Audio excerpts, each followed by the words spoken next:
What's up guys, welcome to Freedive Passion. Today I'm going to talk to you guys about what causes a blackout.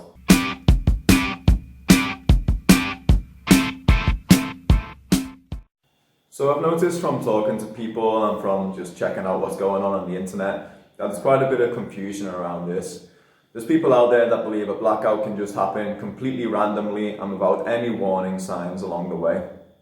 This is partly due to people getting told this within freediving education. So there's definitely some lack of knowledge out there, and I hope to address that in this video. So most of us would have been told in our courses that the number one cause of blackout would be hyperventilation, followed closely by stress, lack of relaxation, or bad technique. This is all wrong. The one and only thing which causes blackout is pushing your numbers, whether that's in static, dynamic, or constant weight, past your skill level. So I've done a little diagram here to help you understand. So we can say all the skills that you have, the way you dive, everything put together. So whether that's if you hyperventilate or not, how relaxed you are, how good your technique is, blah, blah, blah. All these things add together to make your hypoxic threshold. That's the dive that you can do without being hypoxic. So we can say, for this example, the hypoxic threshold for this individual diver would be 100 meters. Now, one of the fundamentals of freediving is you should always dive in the same way for every dive.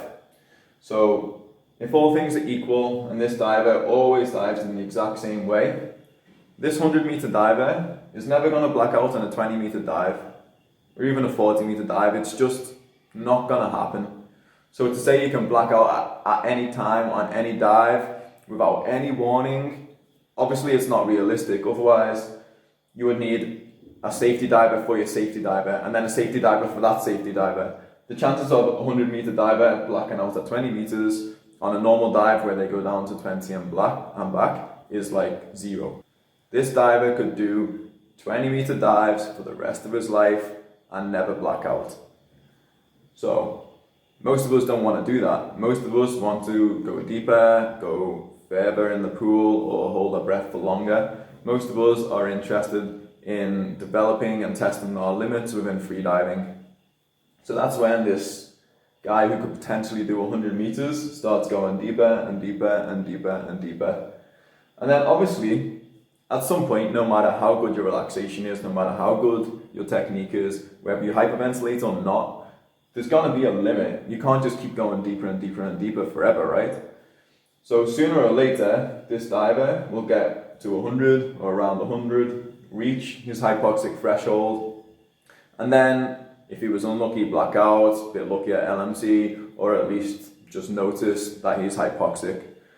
So the cause of this blackout, LMC, hypoxic episode, whatever, it's not the hyperventilation, the relaxation, the technique, it's none of that. It's progressing. So we can say our skills, the way we dive, dictates our hypoxic threshold, say our maximum potential for depth. But this isn't the cause of us blacking out. The cause is starting to push our limits and doing a dive which takes us beyond our hypoxic threshold. Most people who are watching this video are interested in getting better and going deeper. So you have to understand that there's going to be a consequence to that. If you keep going deeper and deeper and deeper, chances are at some point you are going to become hypoxic. Now, how do we start to reduce the chance of this happening, or how do we reduce the possible risk if it does happen? Well, each time you dive, each time you have a training period, when you come back up to the surface, you can be happy, okay, you got to the depth, you had a good dive, you enjoyed your dive, but you also need to think, okay, how could I have made that dive better? What could I do to improve my relaxation, my technique, my equalization, whatever it is, in order to make that dive better? And then if you constantly work on whatever this weakness is, you're always developing your relaxation, developing your technique. And this hypoxic threshold, instead of being 100 meters, you'll make it 110 instead of being 110. If you keep developing, working on yourself, self-improvement, it will become 120. And so long as you're always doing this ahead of time and not waiting for any problems to come up, whether it's hypoxia or whatever, then you shouldn't reach it. Of course, there's a limit. Sooner or later, you will reach your hypoxic threshold, providing you keep going deeper and deeper and deeper. But that's kind of like part of the game, you know. Then you've just found this new limit, just the same as equalization may have been a limit at some point, just the same as the carbon dioxide, the urge to breathe may have been a limit at some point.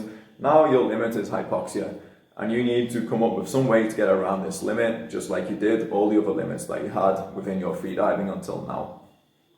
The other piece of advice that I can give you, not just for hypoxia, but in general in your freediving, if you actually want to enjoy and keep progressing in the long term, is to do small jumps in your depths, small jumps in your times, and small jumps in your distances with repetitions to those same points. Okay, this is going to develop your relaxation, your comfort with whatever performance you're doing, but then also it's going to help you to feel out if you are becoming hypoxic on these dives or not. So if you're doing small jumps, maybe you'll just come up and have blue lips, or you know, if you're a little bit more unlucky, you'll come up and have a mild LMC. But you should never be having a strong, uncontrollable LMC or a blackout. Another thing that I'll mention, I already briefly alluded to it earlier on, is all your dives should be the same. The way you breathe, the way you prepare, your technique, everything should be the same.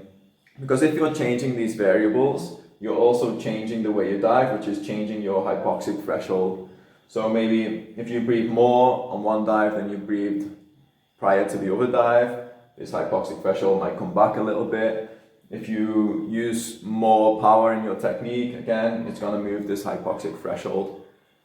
So this way, even if you are doing your small jumps with repetitions, if each dive is starting with a slightly different hypoxic threshold, then the small jumps aren't really going to work when it comes to feeling out whether you're going to be hypoxic on the next dive or not, because you never really know what your limit will be.